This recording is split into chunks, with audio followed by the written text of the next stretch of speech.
السلام علیکم ورحمت الله وبرکاتو. دوستانو د قمر انسټیټیوټ ته درته ښه راغلاست وایو. الله جل جلاله دې وکړي چې ټول به خوشحاله او کامیاب یې.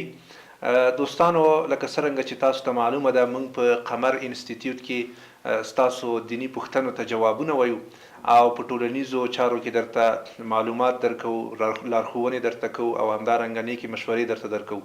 الحمدلله په تیرو میاشتو کې هم ډېرې پوښتنې راغلي دي او دا جریان لري.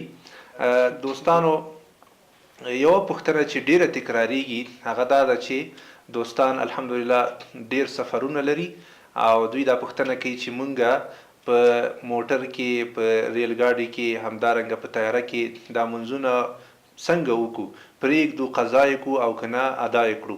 ورونو د لمونځ قضایي په هیڅ صورت کې هم مسلمان ته جایز نه ده چې هغه مونځ قضا کړي. که تاسو سفر لرئ الحمدلله سهولتونه شته دي، تاسو کولی شئ چې په همدغه موټر کې، په ریل کې او همدارنګه په طیاره کې خپل منځونه ادا کړئ په اشاره باندې، په ناسته باندې. تاسو دغه منځ په دوو شروطو باندې په موټر کې یا په طیاره کې کولی شئ. اول شرط دا ده چې ستاسو یقین وي چې دا موټر د درېدو امکان نشته، یعنی یو شرط دا چې د موټر د ودرېدلو امکان نه وي. تاسو موټروان ته ووایئ هغه بیا هم نه دروي، او عموما ریل یا طیاره د یو نفر لپاره ودرېږي هم نه او نه هم امکان لري. نو تاسو به په دې وخت کې په خپله په چوکۍ کې په ناسته باندې دا مونځ ترسره کوئ او ادا کوئ به. دویم شرط دا ده که چیرته مخکې له رسېدو نه ستاسو دا مونځ قضا کېده نو بیا هم تاسو مونځ کولی شئ. یعنی ستاسو یقین وو چې دا موټر یا دا ریل په هغه وخت کې دغه استادګاه ته یا خپل هدف ته رسیږي چې په هغه وخت کې له موږ دا د مونځ وخت تېرېږي او لمونځ رانه قضا کېږي.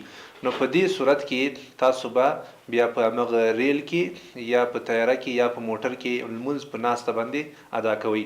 که چیرته مو یقین راغی، یقین مو چې دغه ریل دا په هغه وخت کې رسیږي چې هلته زمونږ مونځ نه قضا کېږي په هغه وخت کې، یا دا موټر خپل هدف ته په هغه وخت کې رسیږي چې زمونږ لمونځ په هغه وخت کې نه وي قضا، نو بیا تاسو هلته په ناسته باندې په اشاره مونځ مه کوئ، لږې وروسته کوئ.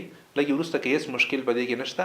کله چې موټر هلته ورسېده یا ریل، نو تاسو به بیا خپل مونځ په خپل وخت کې ادا کړئ. نو الله دې وکړي چې پوه شوي به وئ. بیا هم انشاءالله که تاسو دیني پوښتنې درلودلې، موږ هم په خدمت کې یو همیشه لپاره. موږ سره په رابطه کې کېدلی شئ، موږ ته میسیج پرېښودی شئ. انشاءالله چې ستاسو پوښتنو ته به جوابونه ویل کېږي.